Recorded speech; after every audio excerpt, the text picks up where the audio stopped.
That 10 students who were camped out there would make the green a place that only people of one view could be. Honestly, I think that's what they did by making us frightened. I'm still hurting. I have nerve damage in my wrist. I have an injured shoulder. I have bruising and swelling, and it's very scary. And I'm getting better, but it's crazy that I should be in this position for trying to protect my students. And I say the same for other faculty who are out there, including Chris McEvitt, my colleague on the faculty, who was also arrested and also harmed.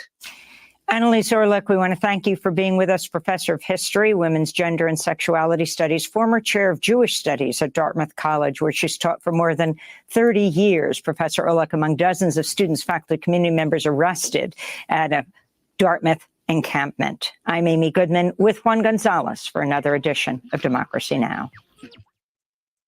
The viewpoints expressed in this program are the opinions of the people expressing them and are not necessarily those of Fresh Air Incorporated, its staff, or its board of directors. Hi, this is Al McFarlane, host of The Conversation with Al McFarlane. You're listening to 90.3 FM, KFAI, Minneapolis.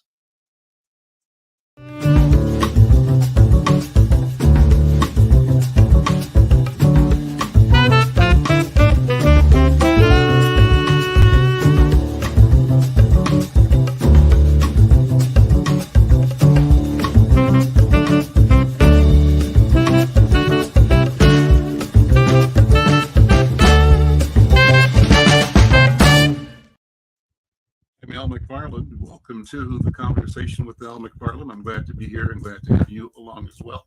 Well, always glad to acknowledge the fact that we have the fortune of following Amy Goodman and Democracy Now! What a powerful program. What a great voice she provides to humanity, to our community, our country, and to the world. And what power there is in truth-telling. Well, we want to claim our space in that arena, in that flow, and that's what we do here at The Conversation with Al McFarlane. And today's show is particularly connecting and connected because we're going to continue the discussion we had last week about the conflict in Palestine, in Gaza. And that'll be an important conversation. As last week, I think, maybe not on this show, but one of our shows last week, we had a young student at University of Minnesota join me and my partner, Antonio Roselle, talking about his experience with the encampments and the protest movements here in Minnesota. We'll continue that conversation today. Brother Omar will join us, and that segment of the program I'll be conducting along with Antonio Roselle. I believe we're going to have Yoji Sena joining us, as always, from Bahia in Brazil. Well, today we want to begin with our conversation with my friend and colleague, Alfred Babington Johnson, who's here at my invitation to keep talking about an important event unfolding on 25 May 25th, down at US Bank Stadium. And the objective, from my point of view, is to get everybody in town, everybody that's within earshot, eyeshot, distance of being in community, to show up as community, to be community on an important day.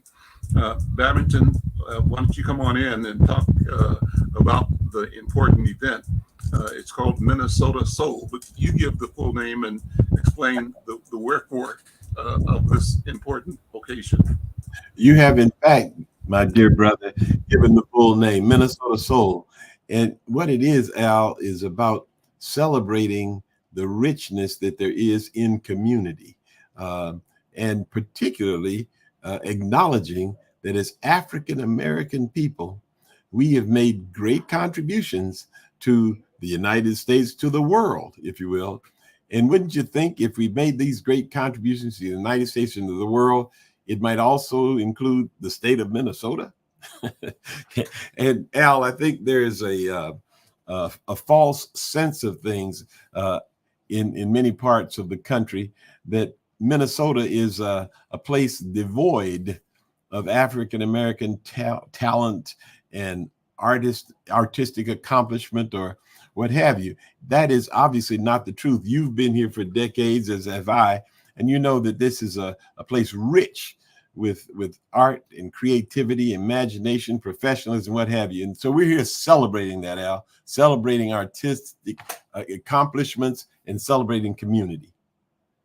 Another friend of ours, and one or two, I believe, have joined the program. Let's bring them in and talk about their roles. It was great for me to see when we were organizing the show today, my friend Walter Griffith. And we know that our friend Charles Caldwell, I think he's stationary as well. It's here, two great artists, Walter, a photographer, Charles Caldwell, a painter, a muralist, extraordinaire. Bring them both in, and let's have you talk about why and how these genius producers, creators are leading the way on this celebration on 25 May. Al, you couldn't have said it better. Genius is a word that I'd attach to either of these gentlemen. But more than that, I would say community builder for both of them, because they bring great artistry, but they bring a sense of history, a sense of community, and it's reflected in their work and it's reflected in their lives. I'm just delighted that these two giants are with us on today, Al. And Walter, who we've known them both for decades, but Walter is an import from Chicago, and I'm not sure, Charles, where do you hail originally? Arkansas. Arkansas. So they both have journeyed here to the state of Minnesota and are enriching our lives, and so we're delighted that they're with us, Al. So let's start with Walter. Walter, how you doing, man? Good to see you. You and I go back years and years and years, so it's always a pleasure to see you. How are you, first of all, and what do you bring into this day? Thank you so much. I'm glad to be on this program with all of you, and I have known all of you for many, many, many decades. That's right. And so what are we going to see from you at the event? What'd you say? I couldn't hear you. What are we going to see from you at the event? Well, I've been photographing for 70 years. So I am going to show some of my work, some of my photographs, some of my historical interpretations of things and people and situations that I have experienced in that 70 years. There's also, Al, I might add, there's a documentary on Walter and his journey, if you will. And we are going to have that in one component of this celebration where we're at with Daniel Bergen helping to curate it. We're going to be showing some Black filmmaking and Black capturing of issues down through the years in that way as well. And Walter's documentary will be part of that. Great. I'm going to ask you to talk about some of your history, your stories that come to mind, Walter, in a couple of seconds. Let me bring Brother Charles Caldwell in. Brother Charles, good to see you again. How you doing? I'm doing great, Al. Good to see you as well, as always. Well, you and I have an ongoing project that you're doing. You're painting a mural right now on the Kemp's Milk building on West Broadway. And you started it last summer. You're finishing it this year. And we are going to be doing one of our shows outside your mural, because one of the elements of the mural is to talk about what peace looks like in our community, and to elevate the people that are ignored and overlooked sometimes, and to determine and reveal the glory that they possess simply because they exist. Amen. And you do that with the spirit of healing. I think that's powerful. Yes, that's great. Right, and that explains my lateness today. I was up the fenced-in area that I have on Broadway and Lindale in the strip mall, and it's a healing space that you're right, I created and started last year, and I'm super excited about it this year because I'm going to be doing a community dedication of this mural on August 10th. Nice free day for the community, food, entertainment, and just some healing conversation, and just an embrace, a big hug for the community as I dedicate this mural on August 10th. So I'm very excited about that. And so then, Evan, share with me again and our listeners and viewers how you conceived this day, why this day, and what is the objective? What is the reason for us gathering and discovering ourselves with each other? Yeah. Al, the journeys that all of us have been on for decades, I think, are rooted in the fact that there is community. The story doesn't start with any of us. The story preceded us, and by God's grace, it'll follow after us. But I do believe that God cares. He cares about community. And I think in community, there's healing. In community, there's support. In community, there's propulsion into the next arena. And so had an opportunity to put together something that would be a festival in respect to Black folk. And so we're calling it Minnesota Soul for the reasons that I mentioned before. And Al, I couldn't be more excited about what we've been able to gather in the way of talent. We're going to have 2 stages. And when we start, we're not going to stop till we finish. There'll be action on the stages continuously. There'll be a dance floor where Kevin Johnson will be teaching step, but also there'll be different ones in our community that are dancers, different companies. They will have different turns in the dance floor. We will have, as I mentioned, the film area where there will be a retelling of various Black created projects. And then there's the area we call the griot. The griot area, we call it the griot area because we think everybody in our community is part of our story. We're lifting up the narrative, and when you go down there and you see Caldwell and you see some of the works that he's created, which you can certainly buy, and you see Griffin and the photography that he presents. Then we're going to have a mural that's actually created out of the event and different areas where people are able to actually get involved themselves in painting and what have you. It's just going to be, I think, a real time of lifting up an experience of community. Where did the idea come from and why this date? Well, this date just happened, Al. There was no intentionality of that, although it does also happen to be an anniversary of the murder of George Floyd. And so there's that notion of life going forward, if you will. But it's also something we wanted to do to allow the community to be in a safe space. We'll be in US Bank Stadium. We'll have the kind of protocols on entrance that are appropriate in this day and age. So folks can come and they can let down their anxieties and they can celebrate and they can feel the power of the creativity of these wonderful ones with us and more to come. Charles, I'll ask you first and then Walter. I always love stories. You guys are creators and you're attuned to the unfolding of life in a way that many people are not sensitive to. We experience it, but we just don't pay attention to it.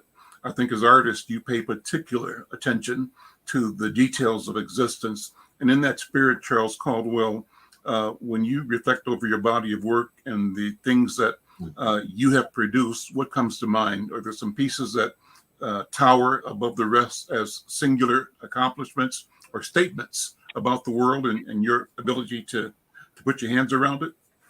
Well, when thinking about that question and answering it, I got a piece that I did, a portrait collage of Dr. Martin Luther King. And it's a piece that I did in '86. And when I look at that piece today, there's not a stroke that I would change or do differently in it. And so I think about what inspired me to create that piece, being raised in a single family home. That was one of the males that I looked towards.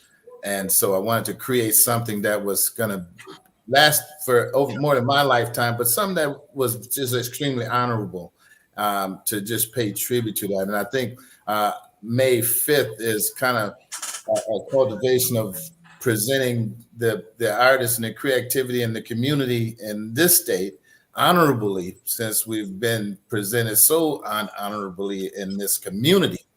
I think it's just going to be a lot of inspiration in that day. And I think as an artist, I'm just thinking about it.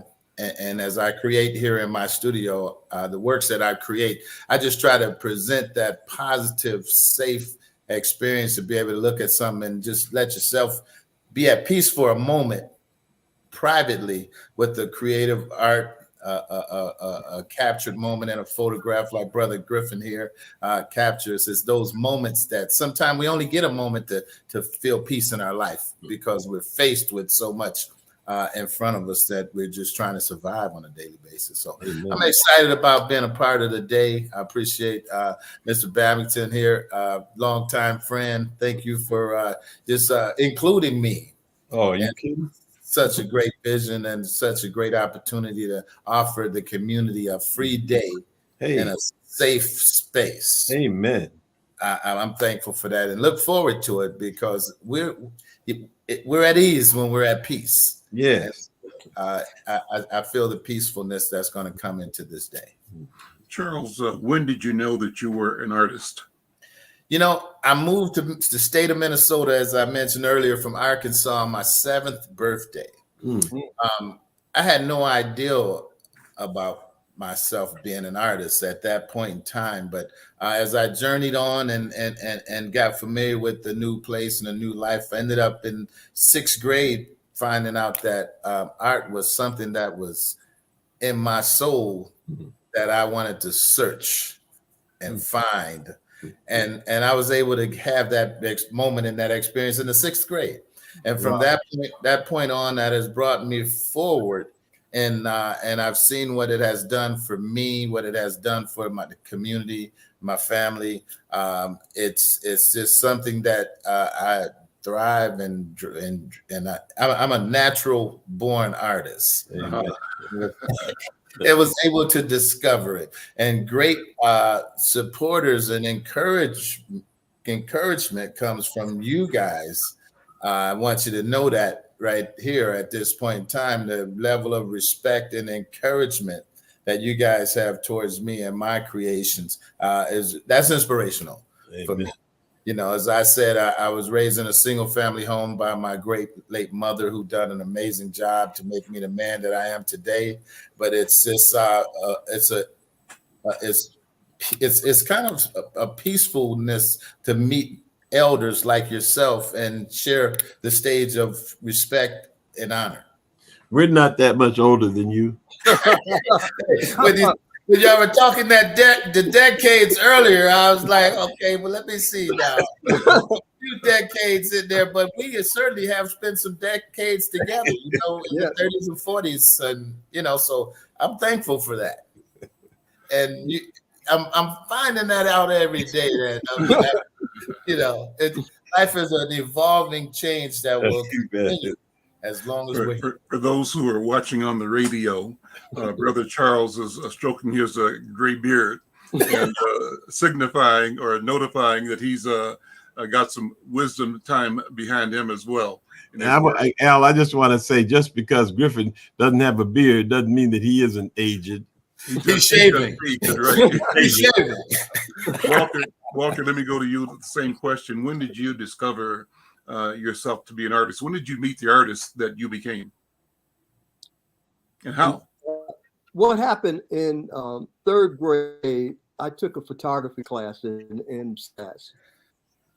And I went into the dark, and in the dark room, you have developing and printing, and I submerged a piece of white paper into Developer, and it came out with an image. I knew I was a magician, and that is what got me started in this stuff. That I knew that I could make magic, and I knew that I could create things that I would see that other people would never have a chance of seeing. Now, and that is one of the things that I have been lucky to do, to see things and to be able to capture. And then as I aged, I decided the way that I would share my work with my community is through exhibiting. And so to date, I've had over 150 solo shows, and I don't know how many group shows. So I am always trying to show, not trying to show out, but I'm trying to show and allow people to see the things that I see. My problem is I see everything. And sometimes it's a curse, because I say, oh, did you see that? But you see it and I capture it. But I decided a while ago that I would let everyone see what I saw, which sometimes is unbelievable. That's amazing. So tell me, walk me through some of the things that have been most phenomenal from where you stand on your side of the camera that you have tried to document or to capture in some way for posterity. Are there some stories that stand out with you, Walter? Yeah, there's always a story connected to everything. So in 1990, I got to photograph the 25th anniversary of the Civil Rights March in Selma, Alabama. So I was with John Lewis for 8 days straight. Wow. We hung out, we talked, he introduced me to people.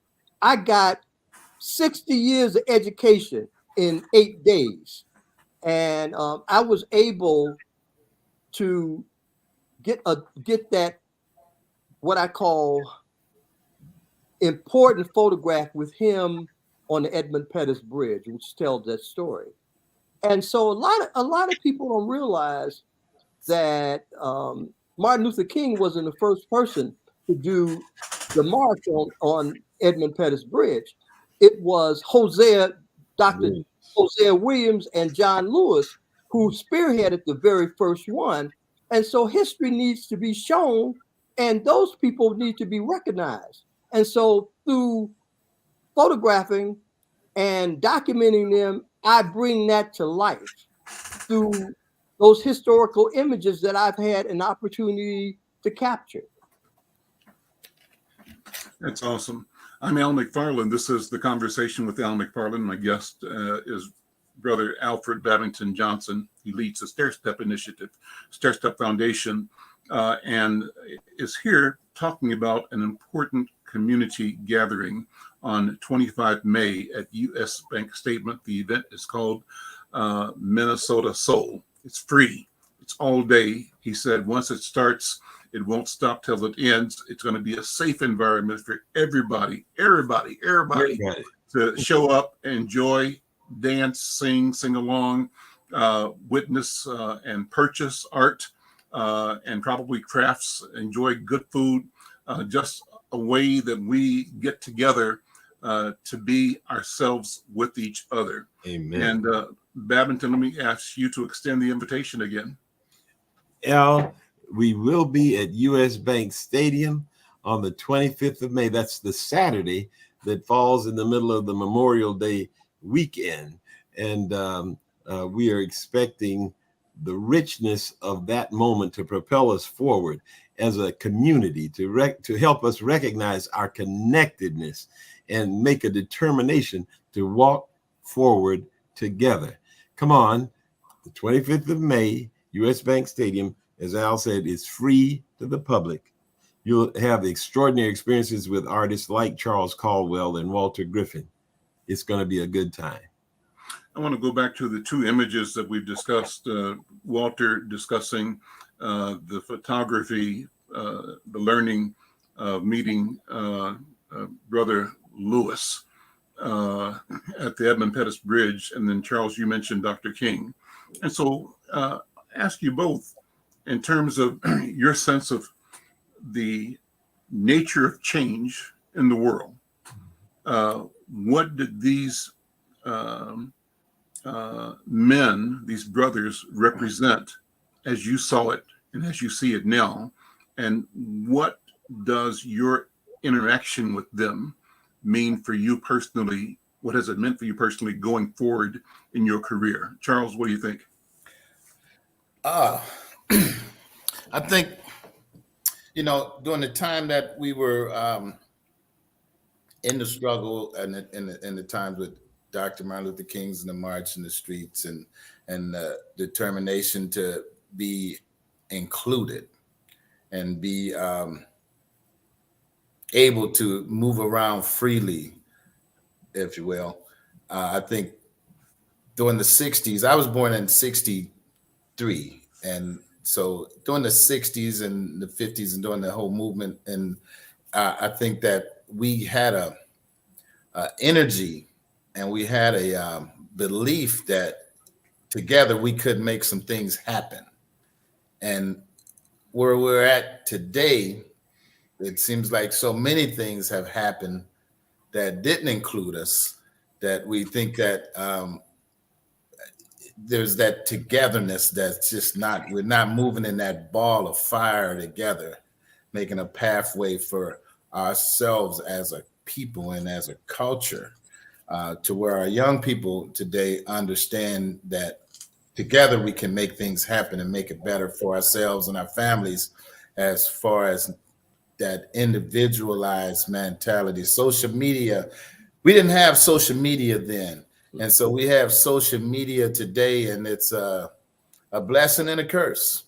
Yeah, it shows and it exposes things that we could never imagine, but it also it exposes a lot of the truth, but it do fabricate and present a lot of lies. So what's happening for me today is just the disconnect that we're experiencing. Even with the art, as an artist, sometimes some things will pop up on social media, like the big AI revolution, to where it looks like a painting and looks like an artist like myself sat down and did it, but it was computerized and hit like a button. So just to continue to convince people that ain't nothing like the real thing. It all needs soul. Yeah, the soul is what's missing. And so I try to just kind of keep putting that soul out there, as I'll be introducing some new works and some new vision. Walter, what are your thoughts?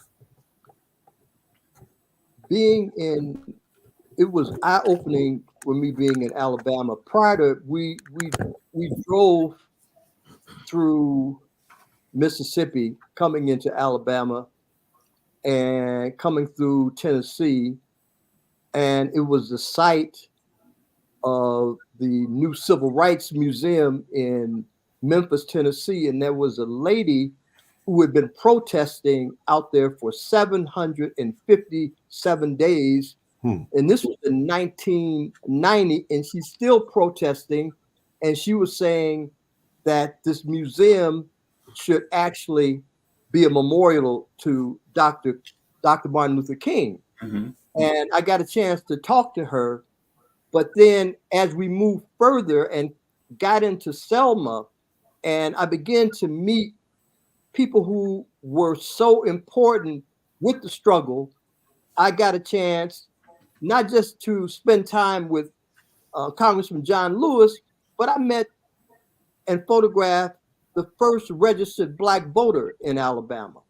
And just historical things and it guided me to decide, maybe earlier I decided that I would be a documentary photographer, and what I would photograph would be what people would see. It would not be anything manipulated. So I decided that much early on in my life. But just having the opportunity to be with all of these people and meeting freedom riders, you're meeting freedom riders from Minnesota and from Tennessee and from Mississippi who decided that it was so important for us to try to have our rights. Those are the things that really influenced me to continue on my photographic journey. And just the education that I learned about what it was like being there. I could only imagine the history, and I got a chance to experience some of the history because I was there, not in the meat grinder, but I was there with people who had been there, who had made these personal sacrifices. And it was so enlightening to me. And I knew through that I had a responsibility to share those things, those images, and those visuals with other people who would never have had the opportunity. Listen, gentlemen, thank you both so much for being here. Thank you for being yourselves, for all that you do. Let's figure out a time to have both of you back on again. Charles, you've been on several times, but Walter, to get you back and come back with the catalog, a deck of your pictures. Just have you walk us through some of the memories that you've created and captured with your camera. And Charles, same thing, maybe some slides of some of your shows, or be in your studio where you are now, just walk around and point to some of the things that you have worked on that you have available. Well, let me remind people, the event is 25 May, US Bank Stadium, Minnesota Soul, minnesotasoul.com for more information. A great event, a gathering of people all day from 11 to 6 p.m. Once it starts, it won't stop till it's over. 2 stages, lots of food, lots of dance, lots of music, and lots of joy. I think that's the operative element here, is how do we develop and share the joy that we bring to each other and to humanity. Amen.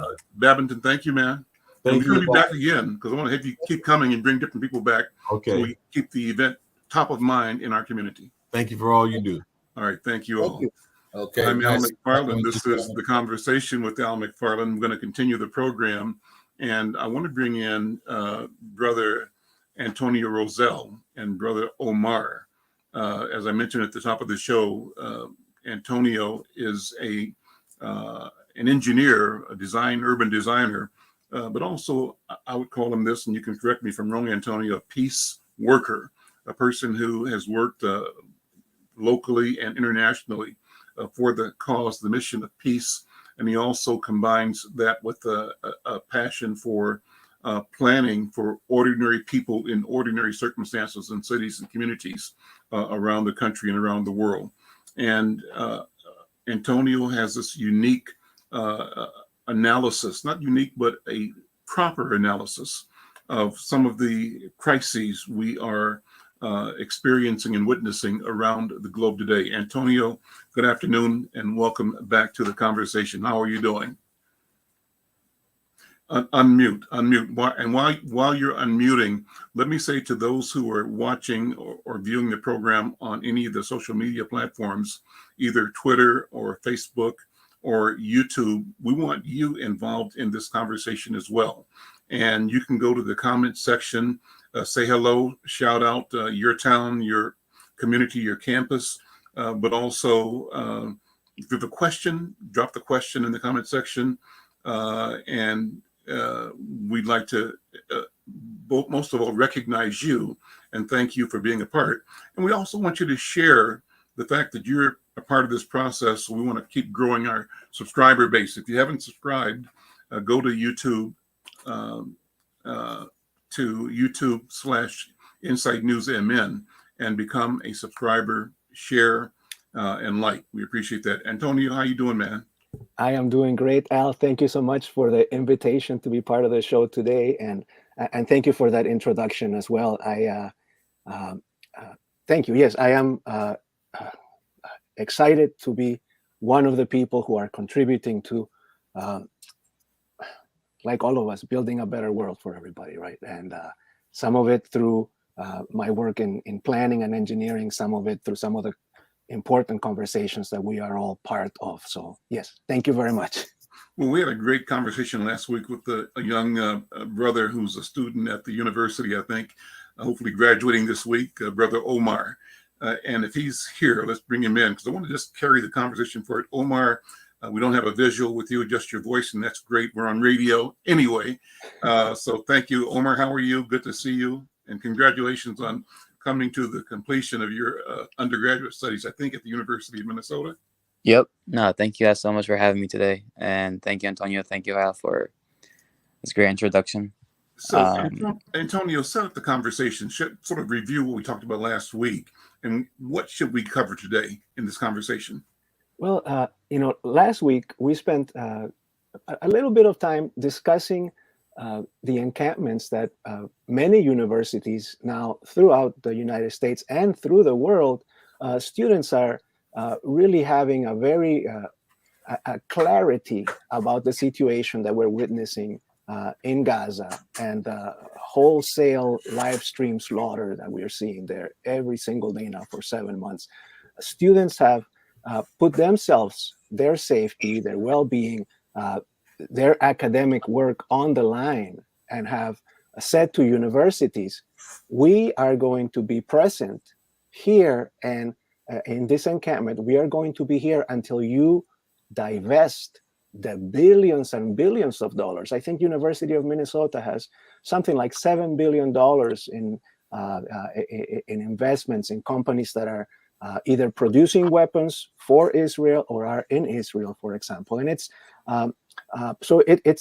was an incredibly beautiful and intense time. I did not encamp like the students there who were there 24/7 for I think 5 or 6 days through the cold and through the rain, and that multiplied through campuses throughout the nation as a way of putting pressure on the universities to pull that money out and to stop facilitating the slaughter that we are seeing. And that's not the only place where we in the United States are facilitating that.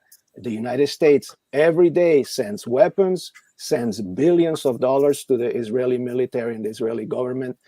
President Biden is complicit. Here in Minnesota, our 2 senators, Amy Klobuchar and Senator Tina Smith, both of them have voted for $26 billion recently, like 2 or 3 weeks ago. Well, the only member who's not voted of our congressional delegation would be Ilhan Omar, correct? Yes. Everybody else is obviously on board. Yeah, Ilhan Omar is the only person that has clarity about this, the only one who has actually followed through in the voting record. And so, but our students have clarity and have put themselves on the line and have actually had great success. So maybe that's a great opportunity. Omar, I don't know if you'd like to say some things about that. Omar? Yeah, I was gonna say, like, part of what like sparked the encampments across the country. I mean, it started in Columbia University, and Congresswoman Ilhan Omar's daughter was actually one of the students that were arrested there. And I think it goes back to this thing where like no one expected this to go on for 7 months, and it's only been getting worse. But the problem is that people at first were like pretty like impacted by it, and then people started to like desensitized by it. Like at first, like the first hospital that got bombed, like people were like, no way this happened. Now Gaza has no hospitals left. Gaza has no universities left. So this sparked the cause and the struggle back up again, because people were starting to get desensitized to what was happening in the media. To them, seeing corpse was normal to them again. Divestment has been an initiative. I mean, honestly, at least for the University of Minnesota, students have been trying to divest since 2016. So it's been 8 going on 9 years now. In other universities, it's been longer. But I feel like right now we have not been this close to it. To correct you, so the University of Minnesota overall, so it's one of the top 30 universities across the nation for endowments. We don't know what they're invested in.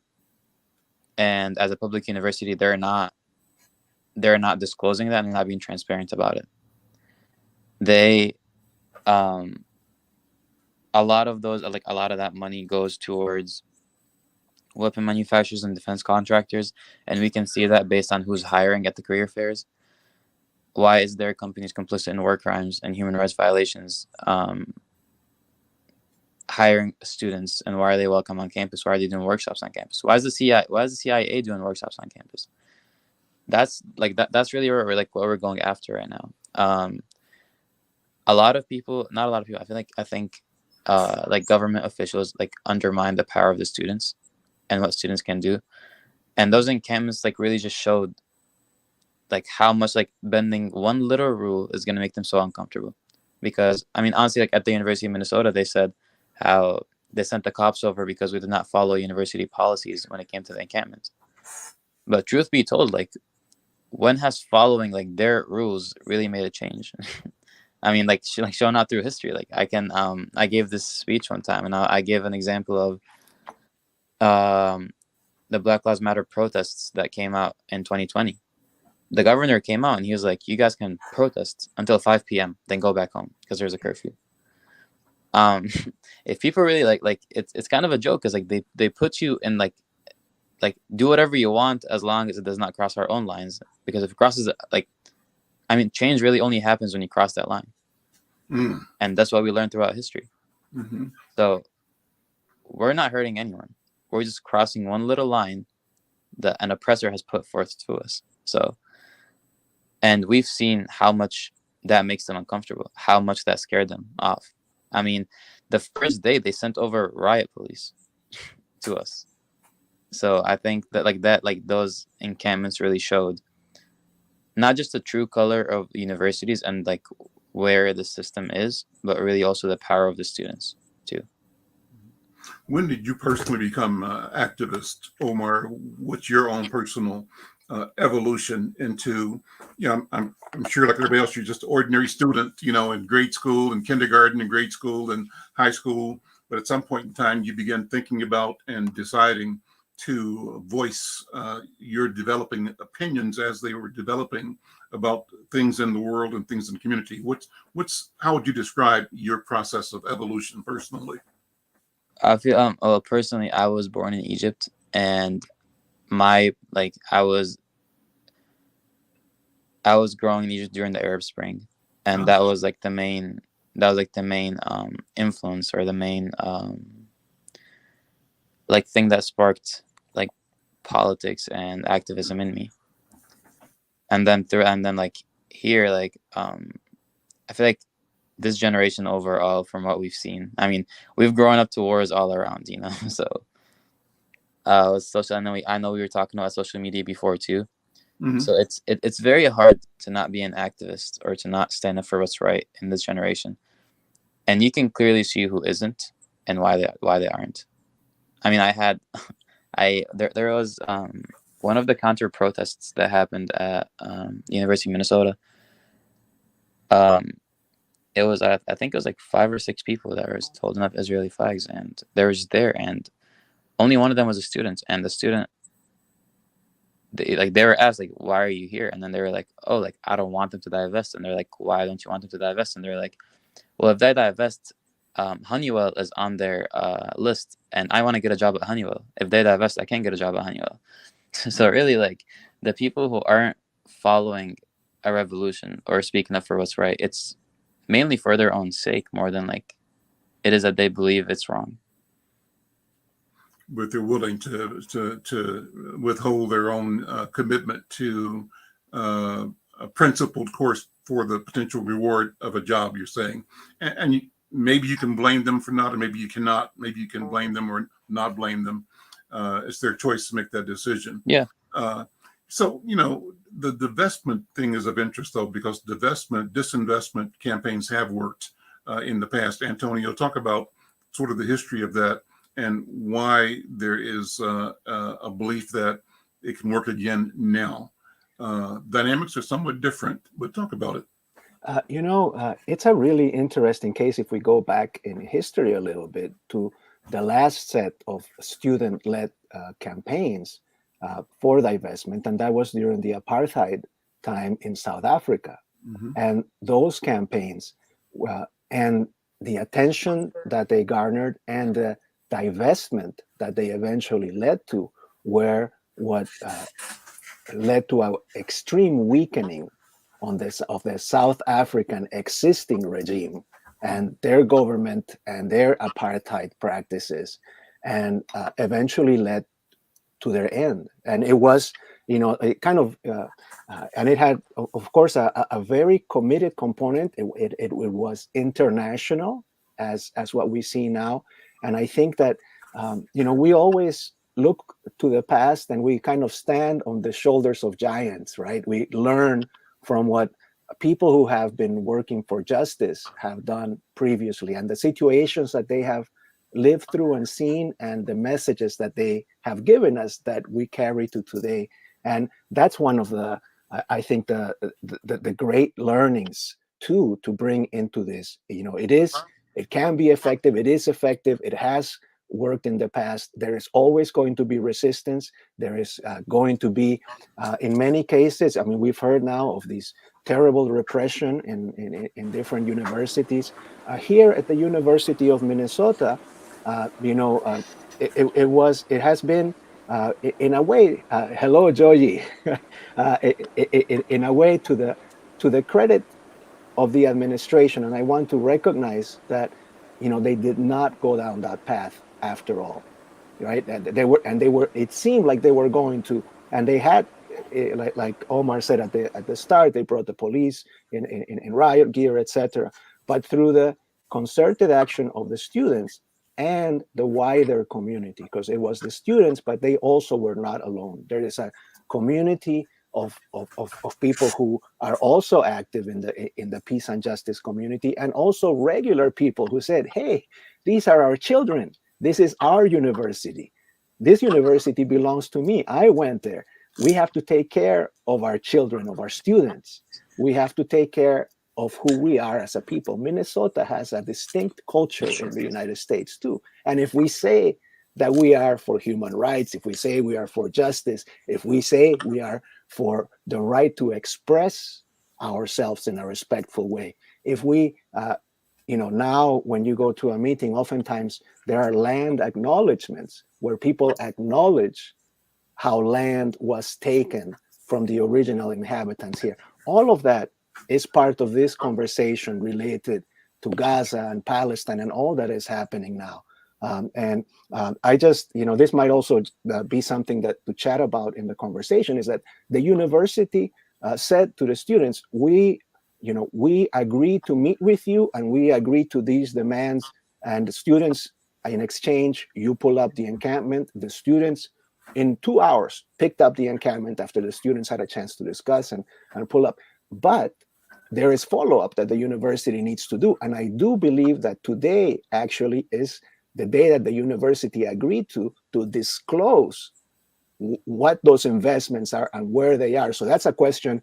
Maybe Omar, I don't know if you have any information about that. And of course, I also want to, I don't know, Joji, you've been listening in, and if you have other thoughts too that you want to share with us.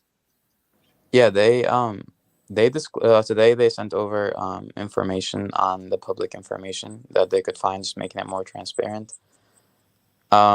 Which is actually, I mean, a lot of our guesses were right.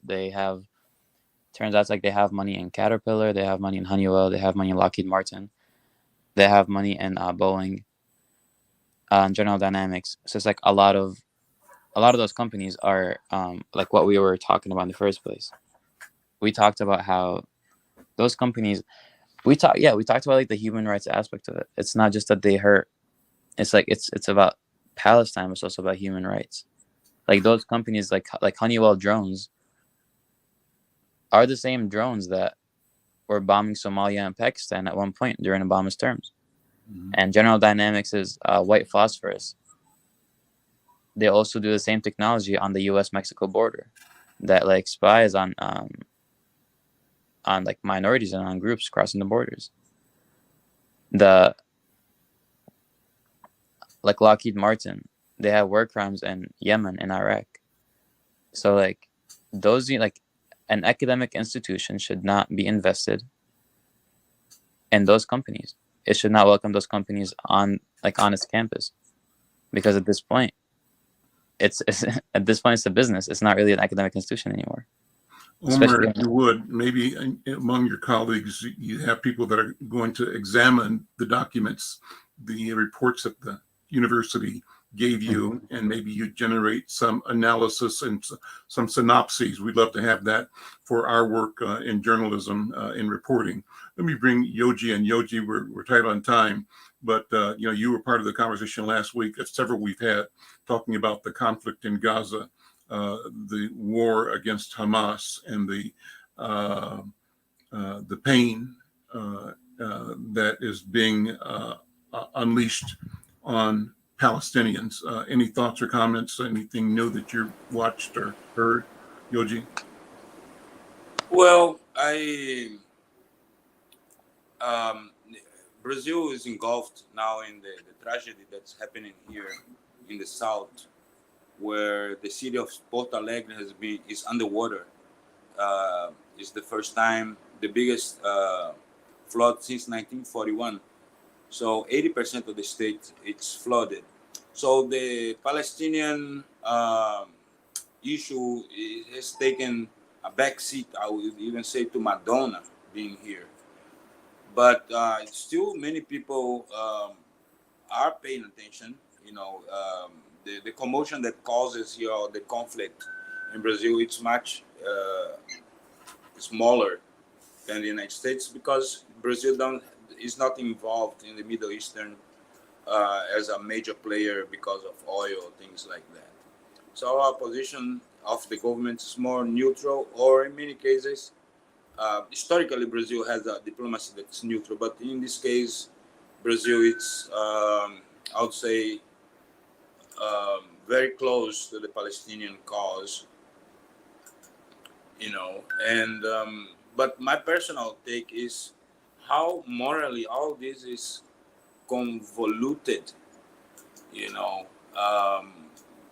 For example, as Omar said, that a university like the University of Minnesota being investors in companies that are waging war, that companies that profit from war. Therefore, the university profits for war, and the same university has classes on human rights and has beautiful statements of enlightenment. It's one more time this this hypocrisy of the Western system that many times we even come to question the idea of democracy, right? Not being in the same boat as the people of the right wing, but it is a moral debacle one more time that becomes so clear to me. The double standards, the protection of European interests in European bodies, and for example, Hamas has accepted the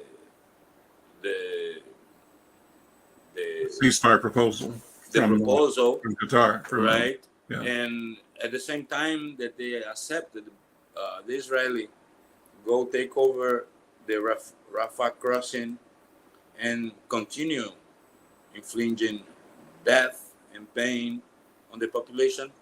And now they're not in agreement with the acceptance of the proposal by Hamas. So there's moments that I lack words or even a position of indignation, because I cannot go further. It just you feel powerless, depressed, and cynic. Let me stop you there because I want to keep the program moving. Omar, thank you, and congratulations again on your coming up graduation. Antonio, thank you. What I want to do, Omar, is invite you back, because I really want to get a sense of what kind of world you see yourself creating. And I'm speaking to you as an elder speaking to a young person. And my speech suggests and wants to make sure you know that we, the elders, have high hopes and great expectations, but we think that means that we have to listen to how you visualize, envision, and intend to create a reality that is humane, that is sustainable, and that is aware. So I'm going to ask you to come back. Antonio, thank you, my friend. And Yogi, thank you. You guys can hang out if you want to, because I want to bring in Coach Leah for the last part of the show. Coach Leah, how you doing? Good to see you. I know you've got some things going on in Texas there, but we got a few minutes, and we always want to spend a few minutes with you week after week after week. How you doing? Doing pretty great. Listen, thanks for leaving the guys on, because I would love to have some quick, short comments about what I'm about to talk about. Just chime in, all you guys. So first, this is what I have. So we've got the Lynx debut that was last Friday, and this uproar with how the WNBA has decided to limit the broadcasting of these preseason games. It's insane. So, however, shout out to Minnesota native and longtime Lynx fan, Allie Schneider, who live streamed the game on Friday, the untelevised game against the new look Chicago Sky and their SEC first rounders, Angel Reese and Carmilla Cardoso, from her mobile device on Twitter. Well, it's X now. Isn't that wild? She garnered, and I want to make sure I get this number right, over 200,000 live viewers and more than 2.5 million views since. Isn't that insane? People were like, oh my God, I can watch the game right now, or oh my gosh, I can watch the replay. So, I mean, it's insane. You've probably been hearing a lot there locally for sure about that whole thing. What is the WNBA going to do about making the right decision for their broadcast moving forward? That's my question. What do y'all think? Antonio, thoughts? Well, I would say that it's obviously interest and a demand, and I think that they would be foolish to not just broadcast that. There's certainly people who are, everybody's interested in watching it. That's what they get from those numbers, I would say. Absolutely. So this question I open up to everybody. I would love for you to put your comments in the chat now. If you're watching live now, that's great. If you're going to do a watch on demand later when you have some time, please put your comments in there. Would love, just send the information to the WNBA. I know a few people there. You know what I'm saying? But, or you can send an email to me at coachleah@insightnews.com. Let me know what your thoughts are about that.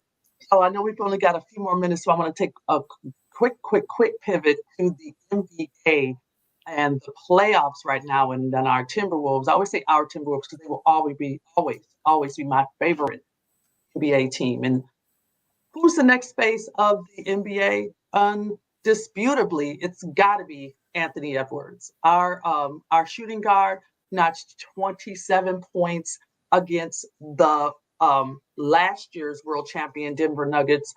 The Timberwolves are up 2-0 in the Western Conference semifinals right now.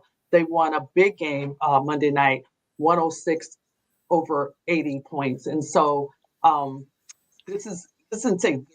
The Timberwolves are playing phenomenal basketball right now. And so if you have a chance to check out any of the playoff games, got to be sure to catch the Timberwolves. Right now, again, they lead the series 2-0, and then they'll be heading back to the Twin Cities soon to play their games against the Nuggets in Target Center.